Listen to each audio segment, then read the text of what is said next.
Olá, boa noite. Boa notícia entrevista hoje o diretor executivo da Instituição Fiscal Independente, Felipe Salto. A instituição, ligada ao Senado, foi criada em 2016 com o objetivo de acompanhar, fiscalizar e aumentar a transparência das contas públicas e do orçamento. Felipe Salto é economista e mestre em administração pública e governo pela Fundação Getúlio Vargas de São Paulo, ministrou aulas de macroeconomia na pós-graduação da FGV, tem dezenas de artigos publicados, além do livro Finanças Públicas da Contabilidade Criativa ao Resgate da Credibilidade. Acho que a gente está nesse ponto, né, Felipe? O resgate da credibilidade. Ele está passando aí por esse maremoto. Não é fácil reconquistar a confiança perdida do mercado, dos investidores, dos empresários, do país como um todo, né? Seja muito bem-vindo. Obrigado, boa noite. O ponto central é que houve uma deterioração muito profunda da economia e das contas públicas. Foi um desmonte da estratégia de crescimento, quando nós vínhamos crescendo na esteira do aumento das chamadas commodities, né, os produtos primários que o Brasil exporta, e as taxas de crescimento eram muito elevadas, e isso, consequentemente, garantia um certo volume, um certo fluxo de receitas para o governo, que dava uma margem de segurança. Um certo conforto, né? Um certo conforto. Porém, durante esse período, nós pisamos no acelerador do gasto público e, paralelamente, utilizamos a chamada contabilidade criativa para ir mascarando ou para ir maquiando esse avanço brutal das despesas, né? Sobretudo despesas previdenciárias, despesas com pessoal. Com folhas de pagamento, né? Que hoje é o que mais pesa nos estados, nos municípios. Exato. E o custeio, que é uma parte menor do gasto, mas onde é possível também fazer alguma economia, até para legitimar as reformas que precisam ser feitas. O Brasil ainda tem uma indexação muito pesada nas despesas, quer dizer, uma série de mecanismos de correção. Por exemplo, o salário mínimo, ele serve para corrigir a despesa previdenciária daqueles que ganham até um salário mínimo, o benefício de prestação continuada, o seguro-desemprego. Mas se não fosse assim, a gente não estaria criando uma legião de miseráveis, de pessoas que ganham menos do que um salário mínimo, que já é bem baixo no Brasil? Eu acho que a correção do salário mínimo que aconteceu no governo Fernando Henrique, no governo Lula e no governo Dilma foi importante. Quer dizer, você conseguiu dar uma recomposição salarial e também conseguiu, através do salário mínimo, indiretamente, fazer política social. Porém, agora os recursos estão mais escassos, quer dizer, tem menos dinheiro. Então, nós temos que ter políticas públicas para corrigir os problemas da desigualdade, da pobreza, mais focalizadas. Quer dizer, não dá para fazer através da Previdência e do salário mínimo, tentar querer corrigir problemas que são estruturais, que deveriam ser corrigidos com gasto público, sim, também, mas também com investimentos, com educação, com outras políticas públicas mais focalizadas e mais atentas aos problemas específicos que se pretende resolver. E que pesem menos no orçamento, né? De alguma forma. Um exemplo, o Bolsa Família, né? O Bolsa Escola, antes do Bolsa Família. São programas que, com pouco dinheiro, quando a gente está falando de dinheiro no serviço público, é sempre na casa de bilhões. Mas com 28 bilhões de reais ao ano, consegue-se produzir um resultado... Que é 0,5%, acho que, do orçamento, né? Muito pouco. O orçamento, para que o telespectador tenha ideia, é de 1 trilhão e 487 bilhões para esse ano de 2019. O Bolsa Família é só 28 bi. Então, relativamente, é um programa que custa pouco e gera um efeito importante lá para a base da sociedade. Pena que foi tão demonizado durante tanto tempo, né? Porque acabou virando um programa muito associado ao PT, aí nessa demonização da esquerda, ele acabou correndo nessa esteira, mas é um programa reconhecido por instituições como a ONU, Banco Mundial, né? Como um programa de excelência, de transferência de distribuição de renda. Agora, Felipe, voltando para o ponto central, né? A questão central desse governo, desse início de governo Bolsonaro, acho que desse primeiro ano, que é a reforma da Previdência, a Instituição Fiscal Independente que você preside, preparou um relatório muito extenso, acho que de umas 70 páginas falando sobre a reforma da Previdência em março, e é bom porque esse relatório está disponível no site para quem quiser acessar lá da Instituição Fiscal e também auxilia o trabalho, assessora o trabalho de senadores e deputados do Congresso Nacional na hora de votar. Conta para a gente quais os principais pontos que você elencaria aí desse relatório que vocês produziram. Olha, a Instituição Fiscal Independente, ela tem, desde o final de 2016, trabalhado no sentido de dar transparência para as contas públicas. Então, o telespectador pode digitar IFI no site de pesquisa e, automaticamente, o primeiro link é ao nosso site, com bases de dados, com relatórios, artigos menores. E o que esse relatório especial da Previdência mostrou? Que nós temos uma evolução da demografia que é um pano de fundo do problema fiscal e previdenciário. É algo positivo, nós estamos ficando mais velhos, graças a políticas de saúde, com todos os problemas do SUS e etc., nós estamos ficando mais velhos. Isso vai representar uma necessidade de financiamento dos pagamentos de benefícios previdenciários. Quer dizer, se nós quisermos ter uma aposentadoria lá no futuro, os nossos filhos e mesmo a nossa geração, o que nós vamos precisar fazer? Dar condições para o Estado financiar tudo isso. Não existe uma bala de prata, uma solução salvadora, mas a gente sabe que essa solução passa por uma série de remédios que precisam ser ministrados para esse paciente, que é a economia brasileira, que ainda está convalescendo na UTI. Vocês mostram claramente como o déficit aumentou muito ao longo dos anos, né? Acho que principalmente depois de 2012, 2013, dá um salto no déficit previdenciário. Porque antes é como você disse, né? Nessa época da bonança, das commodities, principalmente no governo Lula, você tem um crescimento muito grande das receitas que de alguma forma consegue te dar um conforto e pagar esse aumento dos gastos com folha de pagamento, com previdência, e depois você passa a ter o inverso, né? As receitas crescendo menos ou não crescendo e o déficit aumentando de maneira exponencial. Exatamente. O chamado déficit da Previdência, o que é? Uma conta de receita menos despesa. Então, as receitas elas vêm majoritariamente dos rendimentos, dos salários, das contribuições que as empresas e os trabalhadores fazem. Como nós estamos passando por uma tremenda crise fiscal e econômica... E de desemprego, né? E de desemprego, quer dizer, essas receitas, essa base de arrecadação foi muito abalada. Mas as despesas também estão acelerando muito. Então, isso é uma combinação bombástica. Quer dizer, o déficit... ele já está em 335 bilhões de reais, o déficit da Previdência, incluindo estados, municípios, União, governo federal, e também o INSS. É o déficit previsto para esse ano, para 2019? É o déficit realizado já, já né, em o dado 2018. realizado. E ele vai aumentar, quer dizer, ele tende a passar de 400 bilhões rapidamente. Quando a gente olha só para a despesa, nós estamos falando de quase 900 bilhões de reais, 14% do PIB. Para que se tenha ideia, uma despesa que é muito demonizada, sobretudo no Congresso, pelos políticos, é o chamado gasto com juros, os juros que se paga sobre a dívida. Hoje, o gasto previdenciário já é 2 vezes o gasto com juros. Então, 7% do PIB com juros, 6, 7, e 14% com a Previdência. Já representa o quê? Metade do que a gente gasta do orçamento com Previdência? Representa metade e a tendência é crescer. Se a gente somar os gastos sociais, o INSS, pessoal e previdência, que são o mesmo tipo de despesa no fundo, abono salarial, seguro-desemprego e BPC, esses 6 gastos respondem por 3/4 do orçamento. Quer dizer, é uma pizza que eu divido em 4, 3 pedaços já estão totalmente comprometidos. E 1/4 para todo o resto, educação, segurança pública, investimentos, despesa de custeio, tudo. Por isso que o nosso investimento está tendendo a zero. Nós estamos gastando 0,3% do PIB com investimentos, no caso do governo federal. Então, um país que não investe, tanto o setor privado quanto o setor público, não tem como crescer. Não produz, não gera emprego, não faz nada. Exatamente. Crescimento econômico depende de aumentar as condições de oferta, produzir mais. Claro que depende também da demanda, sobretudo quando você tem uma ociosidade tão grande como nós temos hoje na economia. Mas nós temos que pensar muito na agenda da produtividade, aumentar investimentos em educação, em infraestrutura, resgatar a nossa indústria, que nunca esteve tão sucateada. Hoje a indústria representa, Amanda, 15% do PIB, quer dizer... Hoje saiu uma notícia no Estadão dizendo que representa, acho que já 11% a indústria da transformação, chegou a representar 30%, né? Quando a gente pega só a indústria de transformação, pior ainda, aí nós estamos falando de 10,7% e 11%, que é o mesmo nível do imediato pós-guerra. Então, como é que se pode ter crescimento econômico sem ter empregos com maiores salários, um setor que agrega valor como é o industrial e também os outros setores de serviços mais complexos? Isso tem a ver com o fechamento da economia brasileira. Nós somos um país muito fechado. A gente importa pouco e exporta pouco.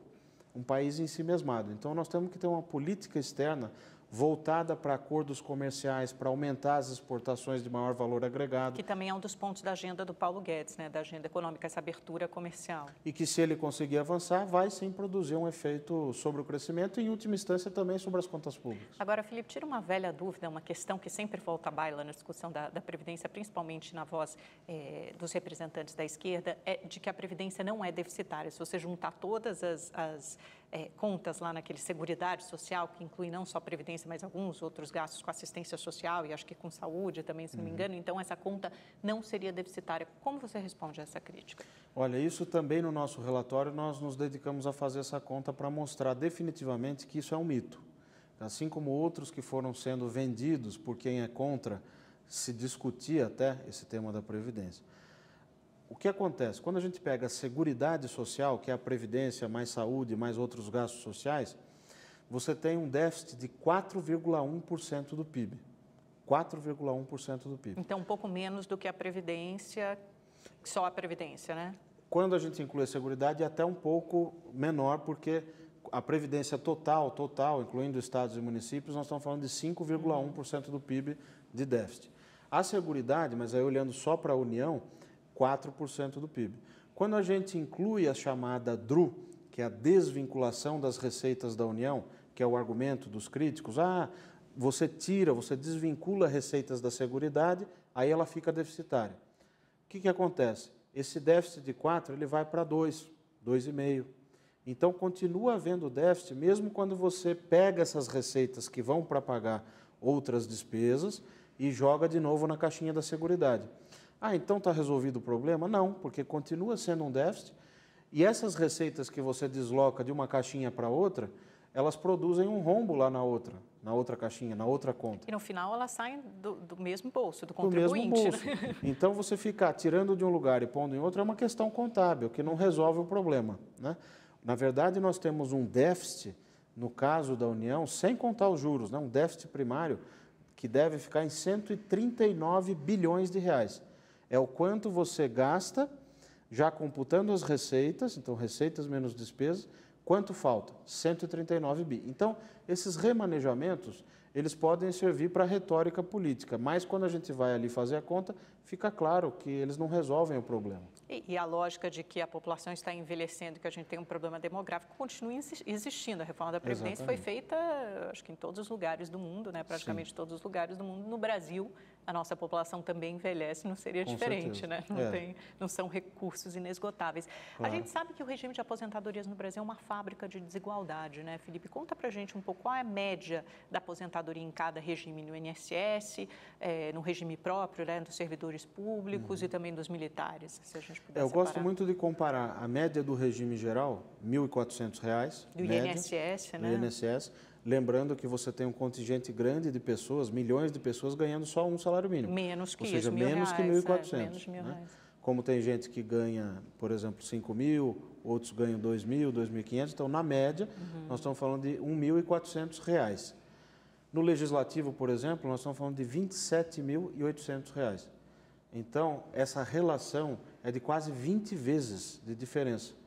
É claro que você tem salários maiores ali no serviço público, e isso tem a ver com formação das pessoas que passam no concurso, que é um concurso difícil, mas não é só isso, quer dizer, tem a ver também com as regras de aposentadoria. As regras geram desigualdade, porque você tinha durante muito tempo essas aposentadorias no serviço público não respeitando o teto. E no caso do INSS, o teto é de R$ 5.849, que precisa ser respeitado. Com a reforma da Previdência, pode-se discordar de um ponto, de outro, etc., mas a verdade é que vai haver uma questão mais horizontal, uma homogeneização do tratamento dessas aposentadorias no serviço público e no privado. As pessoas vão ter que trabalhar por mais período do que trabalham hoje, por mais tempo, e vão precisar contribuir mais. Então, essa inovação da proposta do Paulo Guedes em relação à proposta do Temer, que era também na direção correta, mas essa inovação de tributar mais, quer dizer, de colocar alíquotas progressivas, como a gente chama, ela é positiva, porque vai ajudar também a aumentar a arrecadação. Então, vamos falar um pouco, então, da proposta específica do Paulo Guedes. Qual a sua avaliação do texto que chegou? A gente sabe que é uma proposta mais ambiciosa, mais robusta, se for para comparar com a do presidente Temer, que começou com uma expectativa de economizar quase 800 bilhões, pois o texto foi sendo desidratado, ficou em menos de 500 bilhões, e o do Paulo Guedes prevê uma economia de 1 trilhão. É uma proposta positiva, no sentido de que gera uma economia importante, preserva as regras, preserva a concessão de aposentadorias, pode-se pensar em ajustes, por exemplo, a chamada proposta Arminio-Tafner, do ex-presidente do Banco Central, Armínio Fraga, e do economista especialista em contas públicas, Paulo Tafner, previa uma renda para o idoso, uma renda universal para o idoso, que era algo que politicamente pegava muito bem e na prática também geraria uma substituição, talvez, ao benefício de prestação continuada ou uma garantia de que aqueles mais pobres que não conseguem contribuir 20 anos, lembrando que a proposta aperta de 15 anos para 20 anos o tempo mínimo de contribuição, garantiria uma renda universal. O BPC, da forma como está sendo tratado na PEC, você ampliou o escopo que ele atinge, mas reduziu para R$ 400 esse benefício de quem tem entre 60 e 69 anos. Só para a gente explicar, então, para o telespectador, como é hoje e como a proposta prevê. Isso. Hoje funciona assim, se você atinge 65 anos de idade, você pode se aposentar, no caso do homem, né? Você pode se aposentar por idade. Né? Se você tiver 15 anos de contribuição comprovados, recolheu na carteira de trabalho, tem como comprovar, o INSS atestou, se aposenta por idade e calcula o seu benefício através de uma média dos salários passados. Né? Tem uma regra. Quem não consegue contribuir 15 anos, solicita o chamado BPC, Benefício de Prestação Continuada. Não precisa ter comprovado a contribuição e, tendo 65 anos e tendo uma renda per capita familiar de 1/4 do salário mínimo, quer dizer, hoje seria R$ 250, R$ 240, você tem direito a receber um salário mínimo. Como a partir fica, dos 65 anos. A partir dos 65.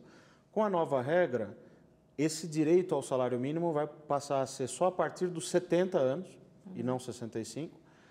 Porém, foi criado um benefício de R$ 400, que não existe hoje, para quem tem de 60 anos a 69,9, até 70 anos.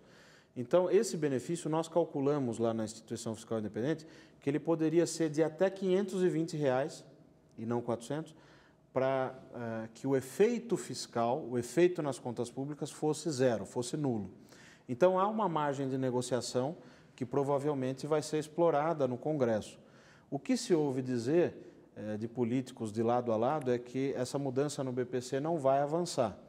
Mas ela tem uma importância, tem uma razão de ser, porque os incentivos para aposentar, ainda mais quando você está apertando de 15 para 20 anos, os incentivos para você tomar o BPC ou requisitar, eles vão aumentar. Quer dizer, as pessoas vão querer solicitar mais BPC quando não conseguirem atingir os 20 anos. Mas aí elas vão ter que comprovar uma renda familiar per capita muito baixa, como você disse, né, de 1/4 do salário mínimo. Não é todo mundo que consegue também. Exatamente. Né? Esse é um critério que já existe, mas eles adicionaram outro critério, que é o de patrimônio. Se a pessoa for pobre, quer dizer, tiver uma renda de R$ 250, familiar per capita, por indivíduo, mas tiver patrimônio de R$ 98 mil, ela também vai ficar de fora.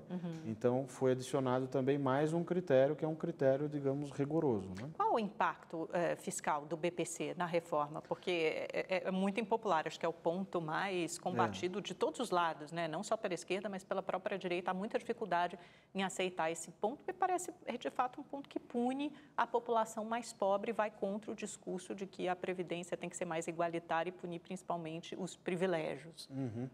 Nós fizemos a conta tanto para o benefício de prestação continuada quanto para as mudanças no abono salarial, que é um outro benefício social.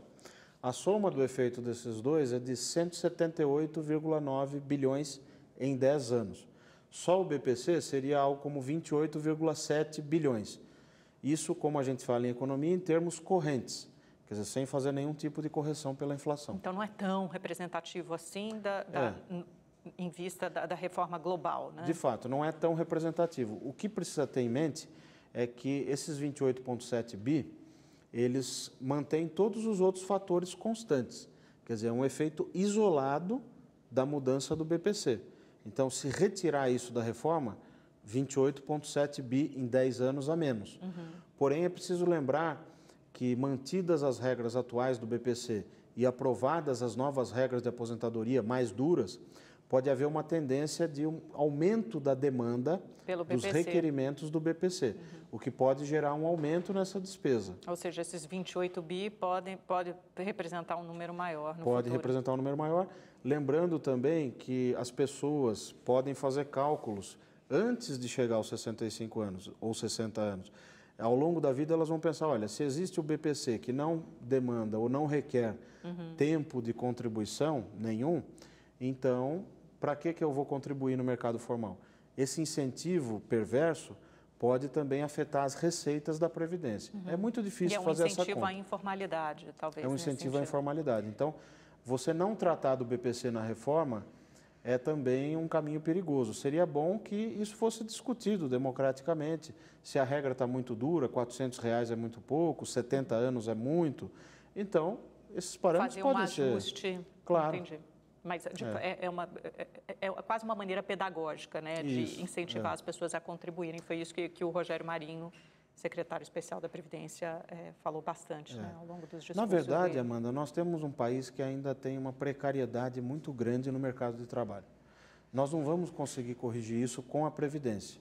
Quer dizer, não vai dar para garantir salários de Previdência elevados se nós não tivermos salários de contribuição, salários pagos pelo mercado, pela iniciativa privada, pela indústria, pelos serviços, também elevados. E o aumento do emprego formal, né, Felipe? Que muito se dizer que com a reforma trabalhista isso de alguma forma a formalidade ia aumentar, mas a gente também não conseguiu isso, nem com emprego, nem com formalidade. Sim, porque na verdade, Amanda, o crescimento econômico é uma coisa muito complexa. A gente estuda em economia uma coisa que chama função de produção.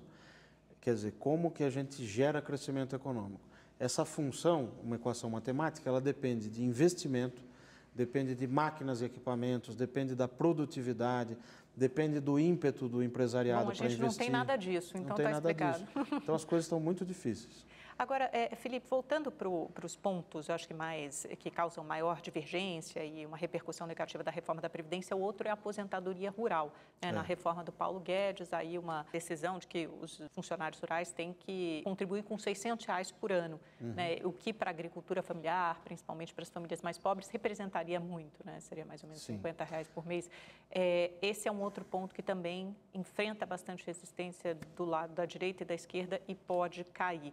Qual o impacto desse ponto e qual a necessidade dele, na sua visão?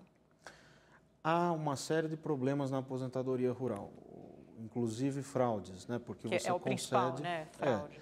Você acaba concedendo o direito à aposentadoria rural para quem nem mora na zona rural, coisas desse tipo. Basta o aval do sindicato hoje em dia. Basta o aval do sindicato. Isso eles vão endurecer essa regra, Vão. né? A medida provisória número 871, lembrando que a medida provisória entra em vigor já na hora que ela é editada.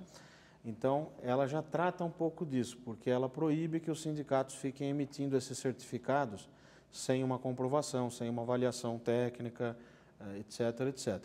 O que a PEC faz, a proposta de emenda à Constituição apresentada pelo governo Bolsonaro? Ela aperta um pouco as regras, porque ela exige uma contribuição anual de R$600, quer dizer, R$50 por mês. E, no caso do trabalhador empregado, por exemplo, numa fazenda, num sítio, uma coisa assim, mas que seja empregado, ele vai seguir as regras do regime geral, como se fosse um trabalhador urbano. Aí a crítica é, mas é muito precário, quer dizer, como é que você vai fazer ajuste fiscal em cima de uma precariedade tão grande? Ora, mas no setor urbano também tem precariedade. Nós temos serventes de pedreiro, pessoas que têm um trabalho informal muito pesado e coisas do tipo, que também sofrem. E aí eu volto ao meu ponto, quer dizer, nós vamos tratar desses problemas com a Previdência ou vamos tratar gerando crescimento econômico, fazendo políticas que melhorem o emprego, que melhorem a vida das pessoas? Não é pela Previdência que nós vamos resolver isso. A questão do rural, ela é relevante, quer dizer, nós estamos falando de 60 bilhões pela prévia que a IFE fez, nós estamos fazendo esses cálculos, vão ser divulgados agora no dia 15 de abril, num segundo relatório especial, mas eu adianto já em primeira mão o efeito, 60 bilhões, né, em 10 anos. É pouco quando comparado com os outros, mas de grão em grão a galinha enche o papo. Então, você não pode imaginar que vai tirando coisas da reforma e o efeito vai ser o mesmo. Nós temos que lembrar que a dívida pública está crescendo de maneira muito rápida quando comparada com a evolução do PIB. Por falar nisso, Felipe, o ministro da Economia, Paulo Guedes, ele sempre diz, tudo bem, os congressistas têm toda a legitimidade para fazer as mudanças, mas o importante é que a gente mantenha R$1 trilhão de economia. Mas o mercado não trabalha exatamente com esse número, trabalha com um pouco menos com os cenários, como você diz, né? O positivo, o negativo, todos os cenários. Qual a possibilidade mais factível hoje que você vê? Sinceramente, como economista, essa reforma deve ficar numa economia em torno de quanto? Depende muito de como o Congresso vai trabalhar nesses pontos críticos, né, que podem ir desidratando. Mas eu acho que algo provável, algo possível de acontecer, é uma faixa de 700 a 850 bilhões de efeito fiscal, que seria um efeito importante em 10 anos. Isso também tem um resultado que pode motivar outras reformas, outras mudanças feitas também no Congresso, vai disparar um sentimento de confiança, não só do empresariado doméstico, que está segurando o dinheiro, não está investindo, mas também do estrangeiro, que não vem colocando tantos recursos assim na nossa economia. Então, a reforma ela tem efeitos secundários também, para além desse 1 trilhão, né, pelo qual o ministro corretamente trabalha, mas é preciso lembrar que os efeitos maiores virão a médio e longo prazo.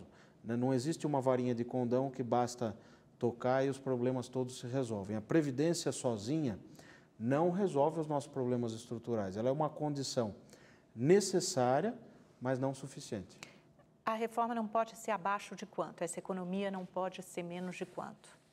Isso é muito difícil dizer, né? Nós temos ali na IFE, na Instituição Fiscal Independente, 3 cenários. Então, o cenário base, que é o mais provável, o cenário otimista e o cenário pessimista.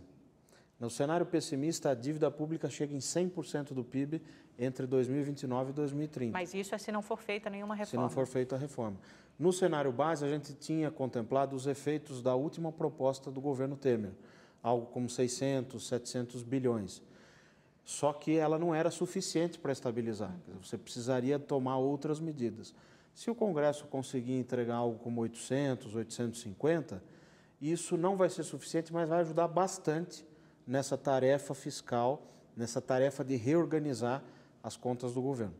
Agora, uma crítica que surgiu muito na sabatina do Paulo Guedes, e você também já tocou, já tangenciou nesse ponto aqui na nossa explanação, Felipe, é o aumento do tempo de contribuição do trabalhador privado de 15 para 20 anos. Hoje ele já tem dificuldade de comprovar os 15 anos de trabalho formal, por isso mesmo se aposenta mais tarde. Como fazer para comprovar 20 anos de trabalho formal, ainda mais nessa crise que nós vivemos? Não é uma regra muito dura? Pois é, Amanda, nós fomos checar os dados, né?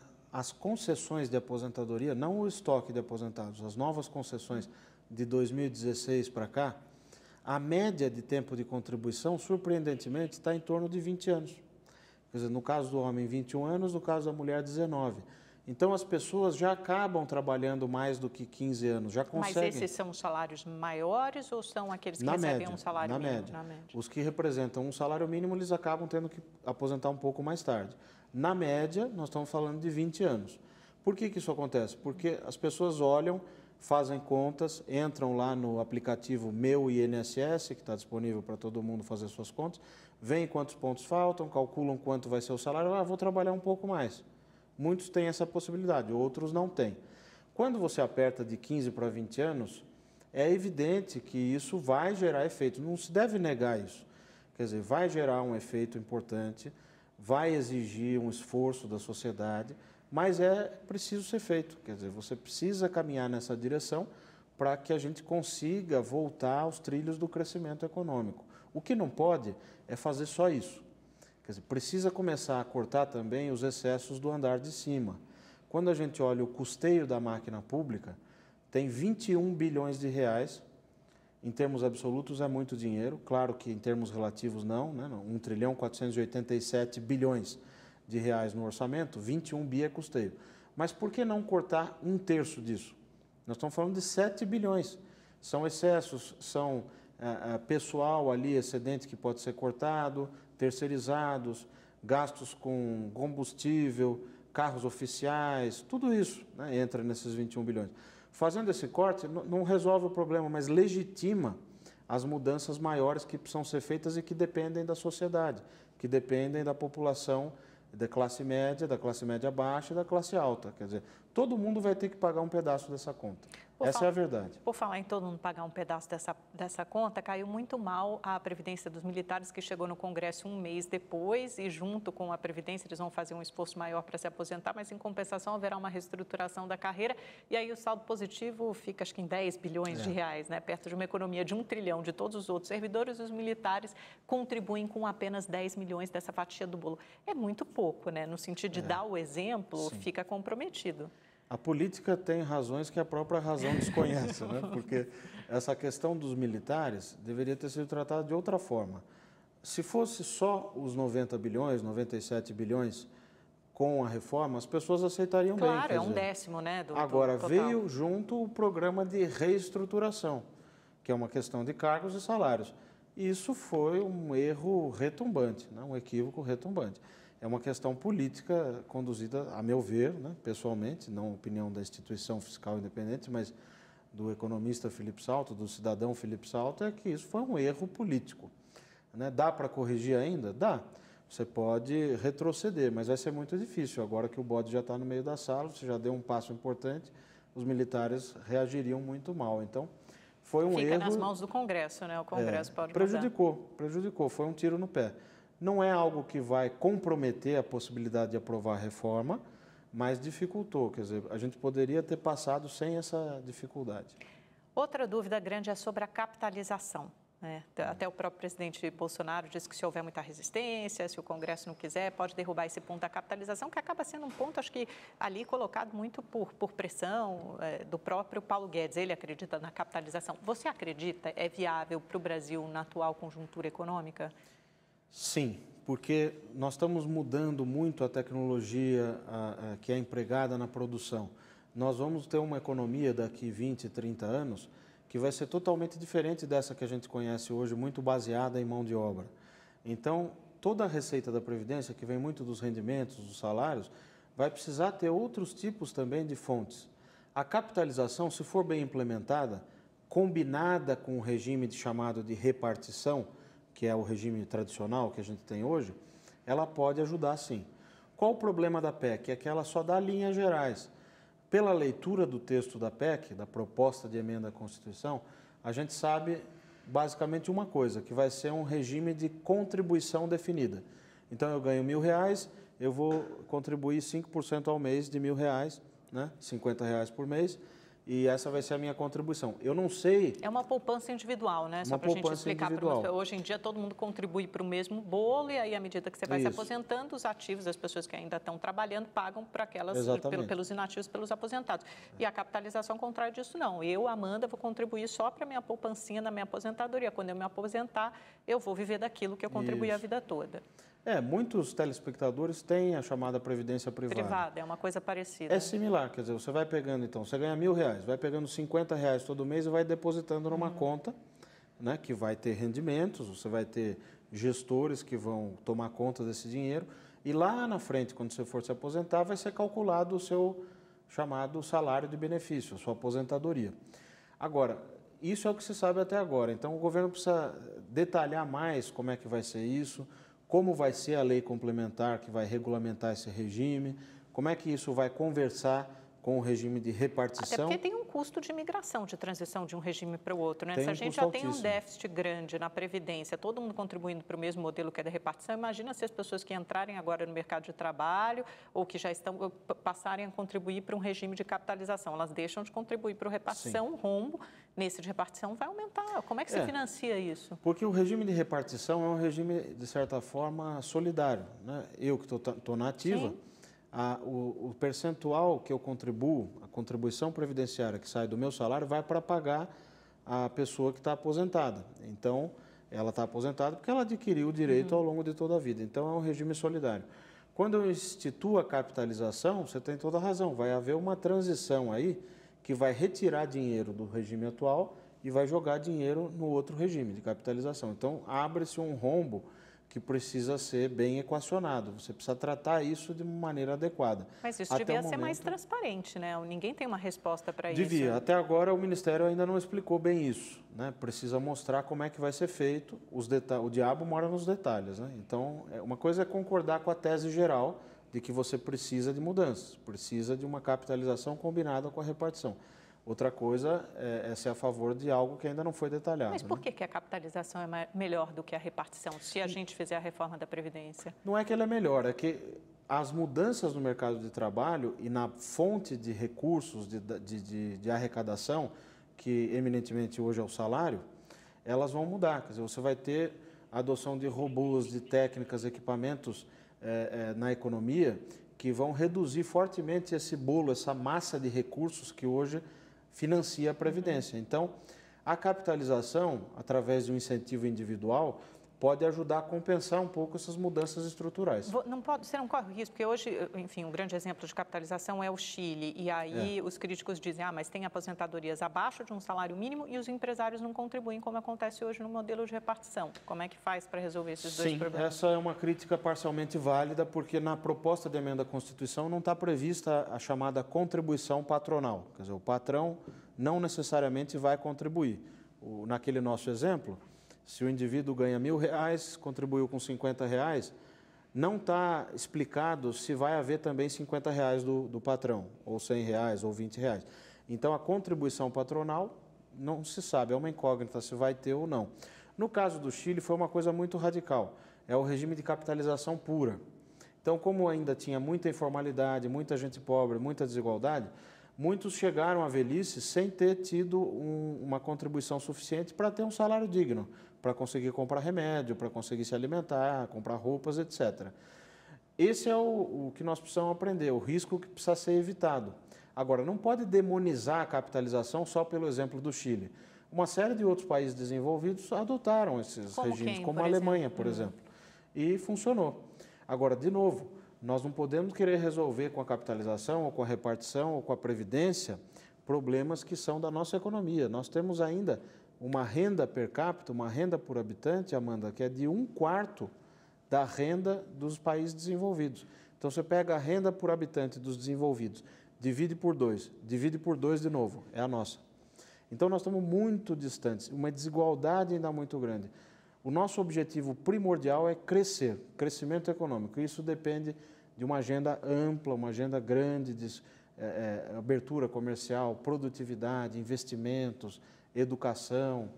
Tem um longo caminho a ser percorrido. Vamos falar sobre isso no próximo bloco, Felipe? A gente faz um intervalo bem rapidinho, não saia daí. A gente volta já já. Olá, estamos de volta com o diretor executivo da Instituição Fiscal Independente, IFE, o Felipe Salto, ligado ao Senado, que traz aí todos os dados de orçamento e contas públicas. Falamos muito sobre reforma da Previdência.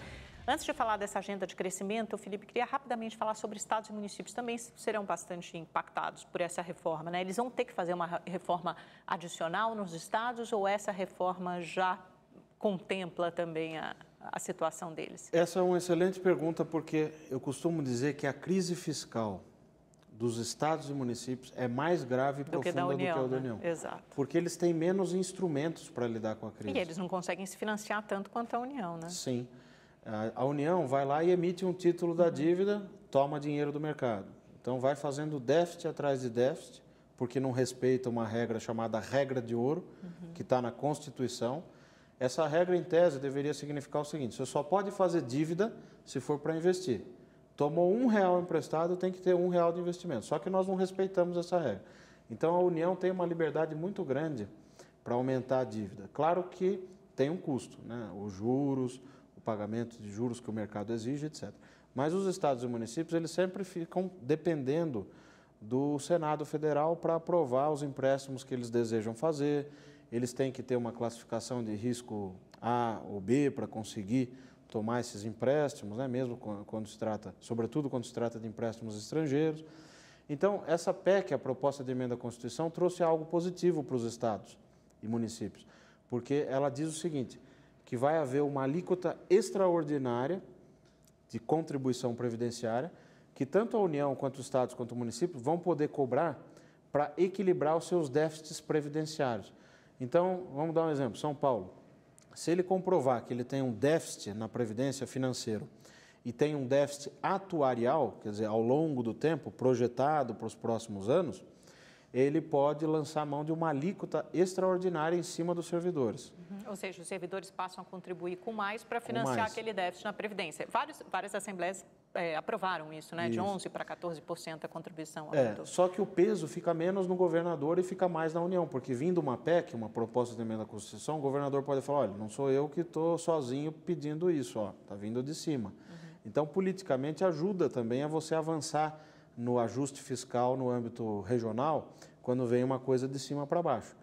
Outra inovação é a alíquota de 14%, quer dizer, 14% é quanto todos vão ter que contribuir, né, no serviço público e vai ter até 180 dias para que o Estado, o município, defina se vai ficar igual à União ou se vai fixar maior, etc. Né? Se ele não definir em 180 dias, vai ser exatamente igual ao da União. Então, isso é mais um mecanismo também que aperta um pouco o cerco e ajuda, né, os governadores, os políticos locais, a realizar esse exercício de ajuste, porque é bom lembrar, Brasília fica distante de tudo, então uma coisa é o governo federal tomar decisões e fazer ajuste fiscal, outra coisa é o prefeito de São Paulo, o prefeito de Pindamonhangaba, o prefeito de Laranjal. O custo político é muito muito mais alto, né? Você vai ter que enfrentar a pessoa ali no dia a dia, né? No restaurante você vai encontrar, no ponto de ônibus, então é muito mais difícil, até para o governador é mais difícil. Então, para que se tenha ideia, Amanda, nesse tema ainda de estados e municípios, só 4 estados, todos da região norte, não têm déficit na Previdência. Todos os outros 23, incluindo o Distrito Federal, têm déficit na Previdência. Pois é, situação braba dos estados também. Vamos pular para o próximo tema, Felipe, porque a gente já, daqui a pouco já termina o tempo. Vamos falar um pouquinho de reforma tributária e agenda do crescimento. A próxima na ordem das reformas, eles falaram dessa PEC de desvinculação do orçamento, falaram de reforma tributária. Na sua concepção, na sua percepção, qual deve ser a próxima reforma, o próximo passo depois da reforma da Previdência? Uma comparação interessante é que o crescimento econômico é como se fosse uma massa de bolo, ela depende de vários ingredientes, tem que pôr farinha, tem que pôr ovo, tem que pôr fermento, né? Tem que pôr uma série de coisas para que depois você consiga assar isso, depois de um tempo vem uma coisa que vai ser útil, você vai poder dividir para todo mundo. O problema é o seguinte, é que não adianta você colocar só muito de um ingrediente, você precisa de todos. Então você precisa da reforma da Previdência, precisa da reforma tributária, precisa da reforma do Estado, que é reorganizar o Estado e colocar o Estado para planejar e para crescer, que é algo que nós abandonamos há 40 anos, nós não fazemos mais isso. Então, para gerar crescimento econômico, tem que ter projeto, tem que ter metas, né? Tem que ter objetivos. A questão tributária é muito importante.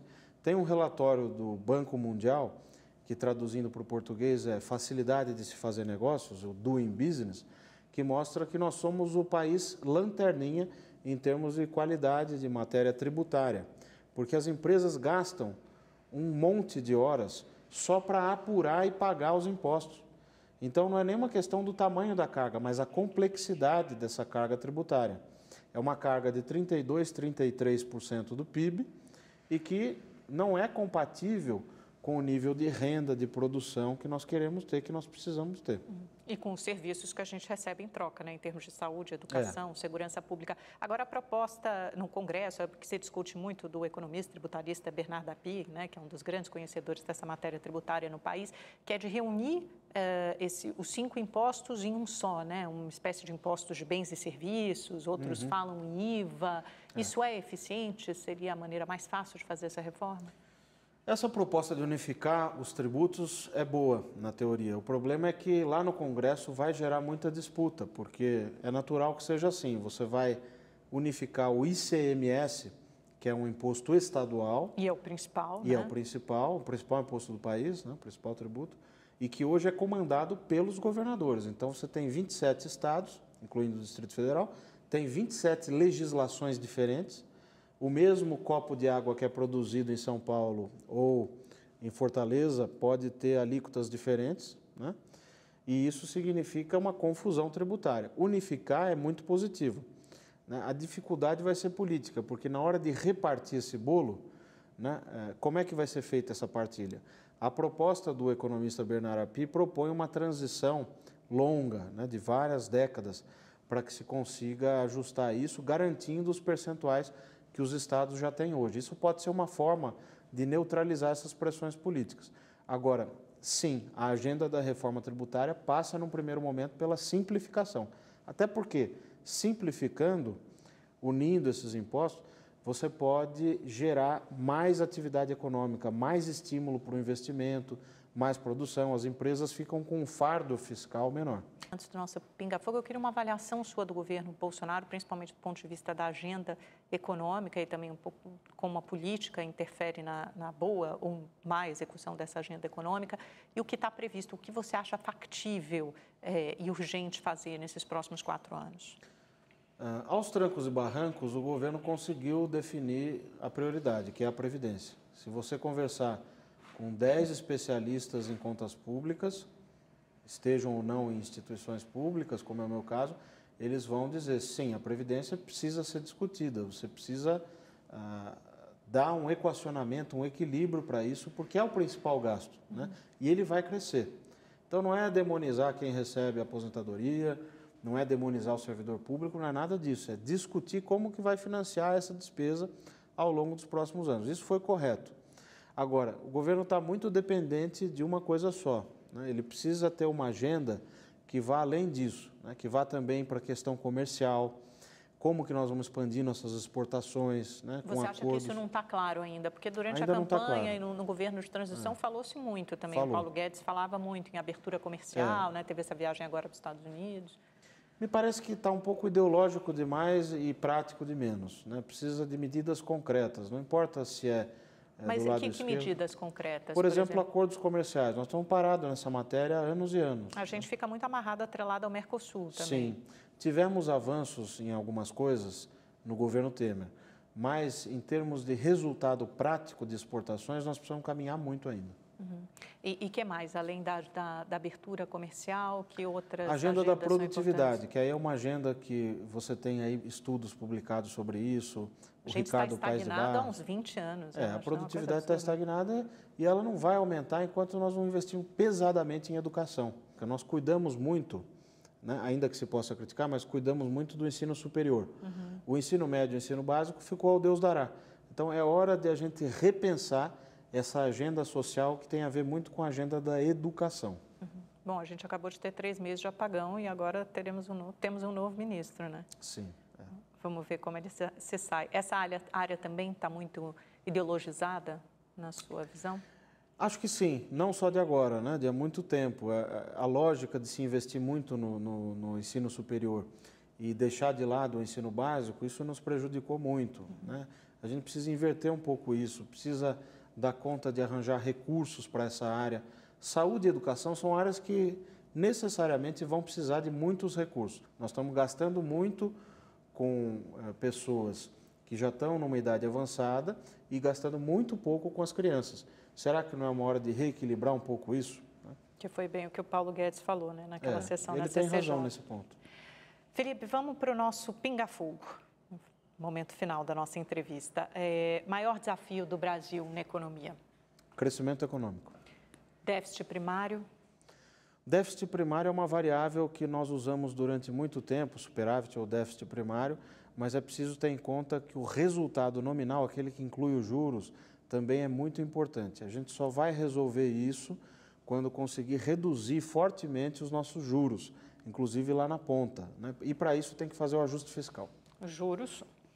Juros, o Brasil continua sendo o 7º país com os juros mais altos do mundo, já descontando a inflação. Porque para o investidor o que importa é o juro que ele vai ter e a inflação que ele vai ter, que é o custo. Então esse juro no Brasil hoje é de 2,5% a 3% em termos reais, descontando a inflação. Precisa diminuir mais isso, que depende do ajuste fiscal. Dólar? Muita instabilidade até que se consiga resolver o nó das contas públicas e o nó do crescimento econômico. Sua estimativa de PIB para esse ano, para 2019? Nós vamos crescer em torno de 1,5% a 2% nesse ano, provavelmente, né? Um viés de alta, se o Congresso conseguir avançar mais junto com o governo nessa agenda das reformas, mas não muito mais do que isso. E para 2020? Também nessa faixa, quer dizer, para avançar e crescer mais, nós vamos ter que melhorar as políticas chamadas estruturantes, aumentar rapidamente os acordos comerciais. Exportações têm muito valor para um país como o nosso, que ainda tem um grau de abertura muito pequeno. Paulo Guedes? Um bom ministro. Temer? Foi um presidente que conseguiu fazer a travessia e deixou um legado relevante. Lula? conseguiu, no período dele, reduzir desigualdades, foi uma prioridade escolhida, gerou crescimento econômico, teve falhas, porque não conseguiu gerar políticas mais estruturantes e deixou um passivo fiscal. Bolsonaro. Ainda a se provar. Felipe, muito obrigada pela sua entrevista, por mais esse bate-papo e volte sempre. Eu que agradeço. Muitas dúvidas a esclarecer. Parece que a gente tem um dever de casa, uma lição de casa longa aí pela frente. Obrigada a você também pela sua companhia. Terça-feira que vem a gente se encontra de novo. Até lá. Uma ótima semana. Boa noite. Tchau, tchau.